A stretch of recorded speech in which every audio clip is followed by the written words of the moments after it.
Doctor, you talked about dosage a little bit, and can we have too much of a good thing, so to speak, and how much should one person take?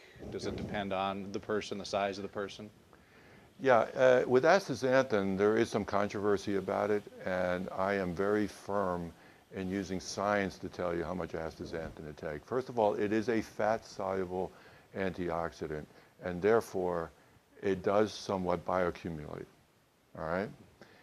It's T1 half, and T1 half means the time it takes for half of it to disappear out of your blood is 16 hours, which means if you're taking it every 24 hours, there is some buildup.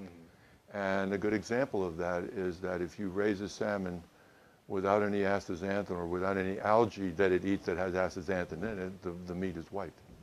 But when you open up a Pacific salmon or Atlantic salmon, it's pink on the inside. Well, that's astaxanthin. It's bioaccumulated. And it's bioaccumulated in the membranes. And why do salmon have all this strength? How can salmon swim upstream and jump over rocks and stuff like that for days at a time? They must have some pretty strong antioxidants built into their system. And so I think that's very important. But let's talk specifically about dose. For astaxanthin, my company recommends 2 to 4 milligrams a day. Even a 1 milligram a day dose is far better than no astaxanthin.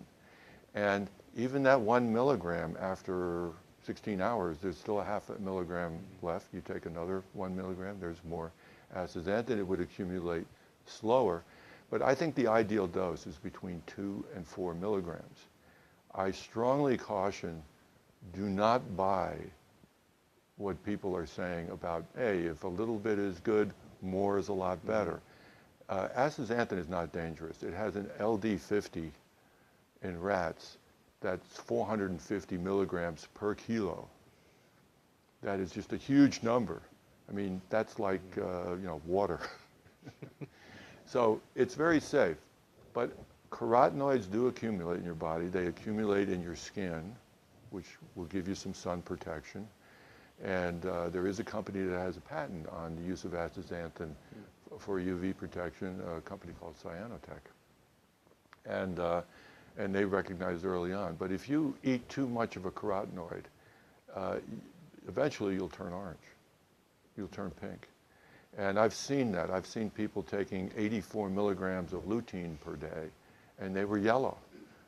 Beta-carotene is another one where people were taking a couple of 100 milligrams of beta-carotene. And I think that that is wasteful. It makes economically no sense. And science clearly says that 2 to 4 milligrams a day is a safe and effective quantity to take. And I believe that that's an optimal amount.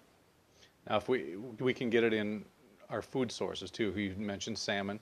Yes. We talk about a couple more of those, and if we are able to do that through our food, do we still need to supplement, and how does that work? Yeah, the beautiful thing about, well, we're a producer of astaxanthin, so the beautiful thing for us is that you really can't get it in the food you eat except for eating wild salmon. Okay. Okay. Farm-raised salmon will have astaxanthin in it, but it's made in a chemical factory somewhere in Europe. And it is not the same. Only 1/4 of the synthetic astaxanthin is the active form. Okay. All right? And the other thing is that there's no vegetables that have astaxanthin in them. There are no marigolds, there is no, fruits and vegetables. Now with the other carotenoids,